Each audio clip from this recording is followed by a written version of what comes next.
नमस्ते दोस्तों। आज हम डिस्कस करने जा रहे हैं बहुत ही इम्पोर्टेंट प्रोविज़न जो प्रेजेंट टाइम में काफ़ी रेलेवेंट है हम सब के लिए जानना, हम सभी प्रोफेशनल्स के लिए और जीएसटी के टैक्स पेयर्स के लिए। सीजीएसटी और एसजीएसटी डिपार्टमेंट आजकल डेली कोई ना कोई नई यूनिट्स पे सर्च कर रहे हैं, नई टैक्स पेयर्स को सर्च कर रहे हैं।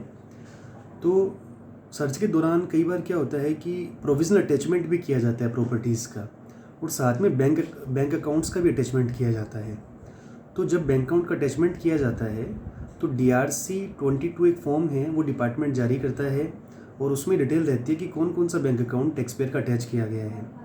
कई बार एडवर्टेंटली और इनएडवर्टेंटली गलती क्या होती है कि जो CC अकाउंट है टैक्स पेयर का वो भी अटैच कर लिया जाता है, जबकि सेक्शन 83 जो CGST SGST एक्ट का है और रूल 159 जो CGST SGST रूल्स का है वो ये कहता है कि प्रोविजनल अटैचमेंट हो सकता है प्रॉपर्टी का।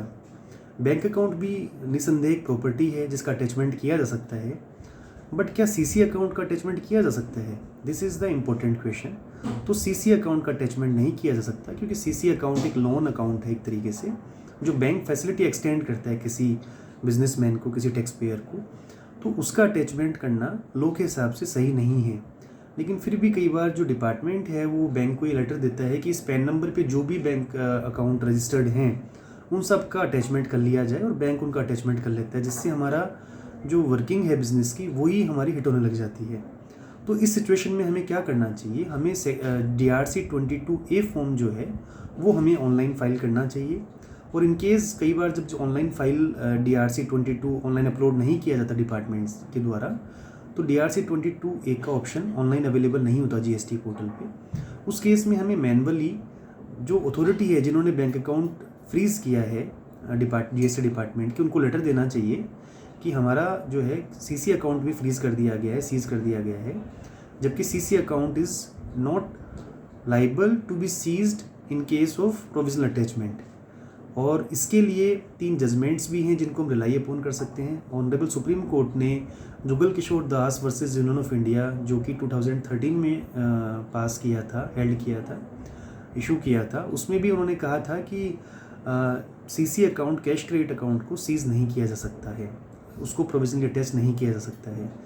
इसी तरीके से ऑनरेबल गुजरात हाई कोर्ट ने Manish scrap traders versus principal commissioner के मामले में जो अथॉरिटी जिन्होंने CC अकाउंट के अटैचमेंट के लिए लेटर इशू किया था उनके अगेंस्ट में स्ट्रिक्चर पास किया था।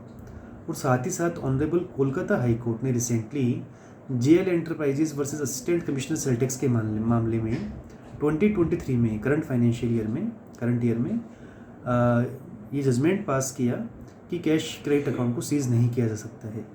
तो इन सब ग्राउंड्स को लेके जब हम DRC 22A फाइल करते हैं, चाहे वो GST पोर्टल के थ्रू या फिर मैनुअली, तो डिपार्टमेंट एक हियरिंग का हमको चांस देगा, और हमें सुनने के बाद में डिपार्टमेंट क्या करेगा? डिपार्टमेंट हमारे कैश क्रेडिट अकाउंट को वापस रिस्टोर करने के लिए या डिटैच करने के लिए बैंक को लेटर लिख देगा, और हमारा कैश क्रेडिट अकाउंट फिर से ऑपरेशन में आ जाएगा और हम उसको यूज़ कर पाएंगे। डिपार्टमेंट जो जारी करेगा ऑर्डर वो DRC 23 में करेगा।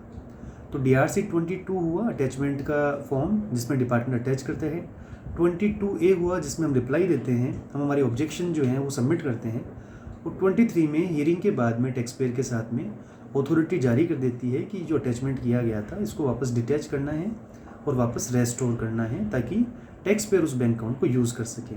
तो ये जानकारी हमारे लिए बहुत ज़रूरी है कि लॉ के हिसाब से डिपार्टमेंट क्या कर सकता है और क्या नहीं कर सकता है।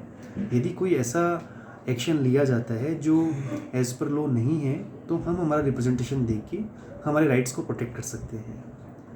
इसी के साथ हम वीडियो को कंक्लूड करते हैं। यदि आपको इन्फॉर्मेशन, ये वीडियो अच्छा लगा हो तो आप इसको लाइक करें और सब्सक्राइब करें चैनल को, ताकि हमें मोटिवेशन मिले कि हम कुछ अच्छे वीडियोज़, इंपॉर्टेंट वीडियोज़ जो टाइम के अकॉर्डिंग रिक्वायर्ड हैं टैक्स पेयर की जानकारी के लिए और प्रोफेशनल्स की जानकारी के लिए, वो लेके आएँ।